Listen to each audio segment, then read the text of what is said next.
I never knew my father. He died when I was just 3, leaving behind nothing but a handful of photos and a single video of him holding me as a baby. My name's Elizabeth, and this is my story. Growing up with my mom wasn't easy. She was always afraid of being alone, cycling through boyfriends faster than I could learn their names. It was a revolving door of men, each one leaving as quickly as he came. The only stability in my life came from my grandmother, my mom's mother. She was my rock, my safe haven. Whenever things got too chaotic at home, which was often, Grandma would swoop in and take me to her place. "Come on, Elizabeth," she'd say, her voice warm and comforting. "Let's go make some cookies." Those weekends at Grandma's were like entering a different world. Her house was always quiet, peaceful. No shouting, no slamming doors, no strange men stumbling around in the middle of the night, just me and Grandma, baking cookies, reading books, or tending to her small garden. I often wondered about my dad's parents. Mom told me they'd cut ties after Dad died, disapproving of her moving on so quickly, but I suspected there was more to the story. Mom wasn't exactly reliable when it came to the truth. School was my escape. I threw myself into my studies, partly because I enjoyed learning, but mostly because it was a distraction from the chaos at home. Mom was rarely involved in my education, or anything else in my life, for that matter. I learned to be independent out of necessity. By the time I was 10, I was cooking my own meals, doing my own laundry, and helping myself with homework. Mom was too busy chasing her next relationship to bother with such trivial things. Everything changed when I turned 12. Mom finally got married to a man named Frank. She was over the moon, convinced he was her last chance at happiness. "This is it, Lizzie," she gushed. "We're finally going to be a real family." But Frank had other ideas. From day one, he made it clear that I was an inconvenience, a reminder of Mom's past that he'd rather forget. "Listen up, kid," he growled at me on the first night he moved in. "I don't want to see or hear you unless it's absolutely necessary. You stay in your room and keep out of our way. Got it?" Life under Frank's rule was a far cry from anything resembling a real family. He ruled our house with an iron fist, and I quickly learned that silence and invisibility were my best defenses. "You think you can just freeload off us?" Frank would snarl. "You're going to earn your keep, girl." And earn it I did. Every penny spent on me was accounted for and expected to be repaid through chores and perfect grades. While my classmates sported new clothes and the latest phones, I shuffled around and hand-me-downs, clutching the ancient Nokia my grandmother had given me. "Why can't I have new clothes like everyone else?" I once dared to ask Mom. Her response was quick and dismissive. "We can't afford it, Lizzie. Be grateful for what you have." But I knew better. I'd seen the designer bags Mom brought home, heard the plans for weekend getaways with Frank. There was money, just not for me. At school, I stuck out like a sore thumb. But to my surprise, my classmates were kind. They never teased me about my outdated clothes or ancient phone. Instead, they often went out of their way to help. "Hey, Liz, want to ride home?" Sarah, a girl from my math class, would often ask. Her mom would smile warmly at me from the driver's seat, a stark contrast to the cold shoulder I got at home. I'd gratefully accept, knowing the alternative was a long walk home. Mom and Frank had made it clear that picking me up from school was not on their list of priorities. "You've got 2 legs, don't you?" Frank would say. "Use 'em." At home, there was no rest. Frank had an endless list of chores for me to complete. Cleaning, cooking, laundry. The work never stopped, and heaven forbid if I tried to take a break. "What do you think you're doing?" Frank's voice would boom if he caught me sitting idly. "There's always work to be done in this house." Homework was to be completed perfectly, with Frank regularly checking my grades. Anything less than excellent was unacceptable. "A B minus," he roared one day, waving my report card in my face. "You think that's good enough? No TV for a week, and forget about seeing your little friends." I nodded silently, fighting back tears. The punishments were harsh, but arguing only made things worse, so I'd retreat to my room, bury my face in my pillow, and let the tears flow silently. Weekends at Grandma's became my lifeline, but even those were under threat. Frank had discovered a new form of punishment, denying me my visits to Grandma's house. "You failed that history test," he'd say with a cruel smile. "Looks like you'll be stay home this weekend to study." It broke my heart to lie to Grandma when she called, worried about my absence. "I'm sorry, Grandma," I'd say, forcing cheerfulness into my voice. "I've just got so much schoolwork. I'll come next weekend, I promise." But next weekend would come, and Frank would find another reason to keep me home. It was a vicious cycle, and I felt powerless to break it. As I approached my 15th birthday, I made a decision. I needed some independence, some way to escape the suffocating control at home. So I applied for a job at the local diner. To my surprise, Frank approved. "About time you started contributing," he grunted. The diner became my sanctuary. The owner, a kind-hearted woman named Marge, took me under her wing from day one. She was everything my mother wasn't: caring, attentive, and genuinely interested in my life. She'd often let me leave early, especially on weekends. Those stolen hours with Grandma were precious. I'd arrive at her house breathless and grinning, and she'd welcome me with open arms. "Elizabeth, my dear, what a lovely surprise," she'd exclaim, pulling me into a warm hug. I never told Grandma the whole truth about life at home. I couldn't bear to see the worry in her eyes, or worse, risk her confronting Mom and potentially losing my visitation rights altogether. So I kept my struggles to myself, painting a rosier picture than reality. As my 18th birthday approached, a tiny spark of hope flickered in my chest. Maybe, just maybe, things would change. Perhaps Mom and Frank would finally see me as an adult, worthy of respect and kindness. How naive I was. The morning of my 18th birthday, I woke up with a mixture of excitement and apprehension. I got dressed carefully, putting on the nicest outfit I owned, a hand-me, down blouse from a cousin, and a skirt I'd found at a thrift store. Taking a deep breath, I stepped out of my room, half expecting balloons or a happy birthday banner. Instead, I was met with Mom's cold stare. "Oh, good, you're up," she said, her voice devoid of any warmth. "I have news. I'm pregnant. We'll need your room for the baby. You can go wherever you want, but you can't stay here anymore." I stood there, stunned. Of all the scenarios I'd imagined for my 18th birthday, this hadn't even been on the list. "But this is my home," I stammered, my voice barely above a whisper. Mom's eyes hardened. "This is my house, Elizabeth. You've been a burden on Frank for far too long. I need a calm environment for my pregnancy, and frankly, you stress him out." I couldn't believe what I was hearing. A burden, a source of stress. Was that all I was to them? "Where am I supposed to go?" I asked, fighting back tears. Mom shrugged, her indifference like a knife to my heart. "Go live with your grandmother. Get a job. I don't have money for college, so you're on your own there. But I expect you to come back daily to clean the house while Frank's at work. I can't do it in my condition." With that, she thrust a hastily packed bag into my hands and all but pushed me out the door. The lock clicked behind me with a chilling finality. I stood on the porch, my meager possessions at my feet, trying to process what had just happened. On my 18th birthday, instead of celebration, I'd been discarded like yesterday's trash. I trudged up the familiar path to Grandma's house, my eyes red and puffy from crying. Before I could even knock, the door swung open, and there stood Grandma, her face lighting up at the sight of me. "Elizabeth, happy birthday, my dear," she exclaimed, pulling me into a warm embrace. Then, noticing my tear-stained face and the bag at my feet, her expression shifted to concern. "What's wrong, sweetheart?" I broke down again, sobbing into her shoulder as I recounted the morning's events. Grandma listened, her face a mix of shock and anger. "That girl! I can't believe she'd do this to her own daughter," she muttered, shaking her head. Then, squeezing my shoulders gently, she said, "Well, you're always welcome here, Elizabeth. Always." She ushered me inside, where I was greeted by the mouth-watering aroma of freshly baked cookies, my favorite chocolate chip ones. "I was hoping you'd stop by today," Grandma said with a wink. "Come on, let's get some food in you." As I sat at the kitchen table, surrounded by all my favorite treats, I felt the newt in my chest begin to loosen. Grandma bustled around, pouring me a glass of milk and piling a plate high with cookies, mini sandwiches, and fruit. "Now," she said, sitting across from me, "we're not going to let your mother's foolishness ruin your special day. Why don't you call up some of your friends? We'll have a little party right here in the backyard." Overwhelmed with gratitude, I hugged her tightly before reaching for my phone. Within an hour, several of my classmates had arrived, bearing gifts and warm wishes. The backyard was soon filled with laughter and chatter. The smell of grilling burgers and hot dogs wafted through the air as we played games, shared stories, and simply enjoyed each other's company. For the first time in years, I felt truly celebrated. As the afternoon wore on, I made frequent trips into the house to refill the pitcher of Grandma's famous homemade lemonade. During one such trip, I overheard Grandma on the phone in the living room.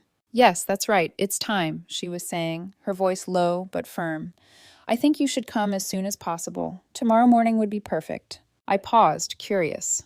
Who was she talking to? And what was it time for? But before I could ponder further, I heard her wrapping up the call. All right, I'll see you then. Thank you, she said before hanging up. When I entered the living room with the refilled picture, Grandma was there, smiling as if nothing had happened. Having fun, dear? She asked brightly. I nodded, deciding not to ask about the mysterious phone call. Whatever it was, I trusted Grandma. After all, she was the one person who had never let me down. The morning after my birthday, I woke up in Grandma's guest room feeling more rested than I had in years.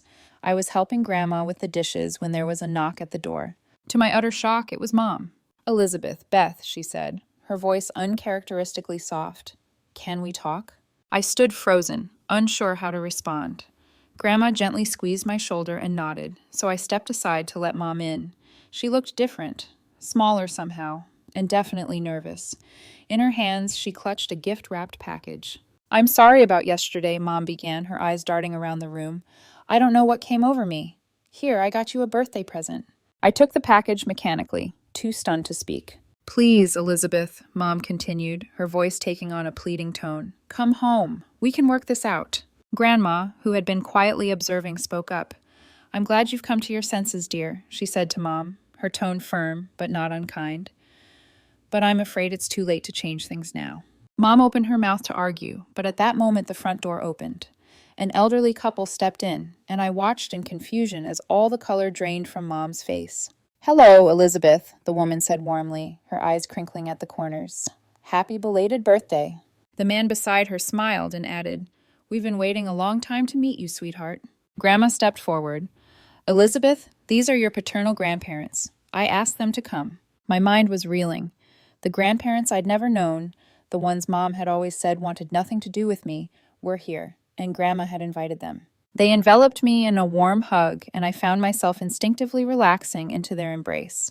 We have a lot to tell you, Elizabeth, my grandfather said, his voice gentle but firm, starting with the truth about your home. Over the next hour, they unraveled a story that left me speechless. The house I'd grown up in, the one I'd been unceremoniously kicked out of just yesterday, actually belonged to me. It had been left to me by my father and put in my name by my paternal grandparents after his death. Your mother was allowed to live there with you, my grandmother explained, shooting a pointed look at Mom, who seemed to shrink under her gaze. But now that you're 18, it's your decision who lives there. I sat there trying to process this bombshell. All those years of feeling like a burden, of being told I should be grateful for a roof over my head, and the house had been mine all along. I own the house? I stammered, my mind struggling to grasp this new reality. My grandparents nodded, while Mom sat silent. As I sat there, still reeling from the revelation about the house, my paternal grandmother gently took my hand. There's more, Elizabeth, she said, her voice soft but firm. My grandfather nodded, his eyes filled with a mix of sadness and resolve. We've been sending your mother a monthly allowance ever since your father passed away, he explained. It was meant to cover your expenses, clothes, school supplies, anything you needed. I felt my jaw drop. All those years of wearing hand-me-downs, of being told we couldn't afford new clothes or school trips, had it all been a lie? We wanted to be part of your life, to help raise you, my grandmother continued. But your mother, she was against it. I glanced at Mom, who was standing in the corner of the room, her face a mask of discomfort and shame. We didn't want to cause any trouble, my grandfather added. So we kept in touch through your grandmother here. She's been sending us photos and updates about you all these years. Grandma nodded, squeezing my shoulder supportively. And that's not all, my grandmother said. We've been saving for your college education. We gave the money to your mother to set aside for you. I felt like I'd been punched in the gut. College money? I echoed, my voice barely above a whisper. I turned to Mom, who was now visibly squirming. You told me there was no money for college. You told me I was on my own. The room fell silent, all eyes on my mother. She opened and closed her mouth several times, no words coming out. Finally, Grandma spoke, her voice characteristically stern. Tell her the truth, Amanda. You owe her that much. Mom's face cycled through various shades of red and white. She stammered, then took a deep breath. Frank and I, we spent the money. The silence that followed was deafening. I felt like I was in a surreal dream, or rather a nightmare. You did what? My paternal grandmother's voice cut through the silence, sharp as a knife. Mom flinched. We needed it. We bought a car, she finally blurted out. A car? My grandfather repeated incredulously. A luxury car, Mom added, as if that somehow made it better. We needed it. Frank's job appearances are important, you know. I stared at her, unable to comprehend the level of selfishness and deceit. All those years of scrimping and saving, of being told I was a burden, and they had been living it up with money meant for me. The room fell into a stunned silence as the magnitude of my mother's betrayal sank in. I felt a surge of anger rise within me, hot and fierce. You're a fraud, I spat out, my voice trembling with rage. You kicked me out of my own house after robbing me blind for years. Mom's eyes widened, and she held up her hands defensively. No, no, Elizabeth, you've misunderstood everything, she pleaded. I was going to surprise you for your birthday.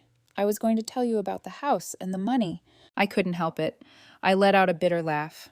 Oh, you surprised me all right, I said, my voice dripping with sarcasm. Kicking me out on my 18th birthday was quite the surprise. Congratulations, Mom. Mission accomplished. My paternal grandfather stepped forward, his face stern. Amanda, he said, addressing my mother, you need to return the money for Elizabeth's education immediately. Mom's face contorted with anger. I'm not giving anything back, she shrieked. Do you have any idea how hard it's been raising her on my own? That money is compensation for everything I've done. I couldn't believe what I was hearing. Everything you've done? I echoed incredulously. You mean neglecting me? Making me feel like a burden and stealing from me? Mom turned to me, her eyes wild. Elizabeth, stop this nonsense and come home right now, she demanded. Something inside me snapped. It's my house, I said coldly, and I want you and Frank out, now. Mom's face crumpled, and she pointed at her stomach. But I'm pregnant, she whimpered. You can't throw us out. Where will we go? I looked at her, really looked at her, and felt nothing. No sympathy, no guilt, just a profound weariness. I could see that while her pregnancy might be real, her tears were just another manipulation tactic. That's not my problem, I said quietly. You should have thought about that before you stole my future. Grandma stepped forward and put her arm around my shoulders. I think it's time for you to leave, Amanda, she said firmly. You've done enough damage. As Mom continued to sob and plead, my paternal grandparents exchanged a look. We'll be pursuing legal action to recover the stolen funds, my grandfather stated, and we'll be helping Elizabeth secure her property. I watched as my mother's face cycled through shock, anger, and fear. For the first time, I saw her for what she truly was. Not the loving mother I'd always longed for, but a selfish, manipulative woman who had put her own desires above her child's well-being. The weeks following that fateful confrontation were a whirlwind of legal consultations, paperwork, and emotional upheaval. With the support of my grandparents, both sets of them, I found the strength to stand up for myself and pursue justice. We filed multiple lawsuits, one for compensation for moral damages, another for the misuse of the monthly allowance my paternal grandparents had been sending, and a third for the return of my college fund. Each document I signed felt like a step towards reclaiming my life. The most difficult lawsuit to file was the eviction notice for Mom and Frank. Despite everything, a small part of me still hesitated. Was I doing the right thing? You're not leaving them homeless, Elizabeth, Grandma reassured me, sensing my doubt. They're adults who made their choices. Now it's time for you to make yours. The day of the court hearing arrived all too quickly. I sat in the courtroom, my stomach in knots, as the judge reviewed our case. Mom and Frank sat on the other side, shooting me venomous glares. As the judge began to speak, I held my breath. In the case of Elizabeth versus Amanda and Frank Thompson, this court finds in favor of the plaintiff, Elizabeth. The relief that washed over me was indescribable. The judge continued, detailing the court's decision. Full compensation for moral damages, repayment of all misused funds, return of my college fund, and the eviction of Mom and Frank from my house. I watched as Mom's face contorted with rage. She jumped to her feet, screaming obscenities, while Frank sat stone-faced beside her. As the bailiffs escorted them out, Mom's final words rang in my ears. You ungrateful brat, after everything we've done for you. Those words, once so hurtful, now held no power over me. I knew the truth, and no amount of guilt-tripping could change that. The following weeks were a flurry of activity. Mom and Frank moved out, leaving the house in a state of disarray. It was cathartic, in a way, to clean and reorganize, erasing the traces of their presence from my life. With my newly recovered funds, I was able to enroll in a prestigious college in another city. The day I received my acceptance letter, I cried tears of joy, something I hadn't done in years. As I packed for college, I couldn't help but reflect on the whirlwind of changes in my life. In just a few short months, I'd gone from a neglected, gaslit teenager to a homeowner and college student with a supportive family. The day of my departure was bittersweet. I hugged Grandma tightly, promising to call often. "Don't worry about the house," she assured me. "I'll keep an eye on things while you're gone." My paternal grandparents drove me to my new campus, helping me move into my dorm room. As we said our goodbyes, my grandfather pressed a small box into my hand. "It was your father's," he explained. "We thought you should have it." Inside was a beautiful watch, engraved with the words, "Time reveals truth." How fitting, I thought, considering recent events. As I settled into college life, I found myself thriving. Free from the constant stress and negativity of my old life, I discovered a passion for learning and a confidence I never knew I possessed. I made new friends, joined clubs, and even started volunteering at a local youth center, hoping to help other kids who might be in situations similar to what I had experienced. Throughout it all, I maintained close contact with both sets of grandparents. Weekend visits home became something I looked forward to, filled with love, laughter, and the warmth of true family. As for Mom and Frank, I heard through the grapevine that they'd moved to another state. Mom had given birth to a baby girl. Part of me felt a twinge of sympathy for my half-sister, hoping she wouldn't endure what I had, but I knew it wasn't my responsibility. I had my own life to live now,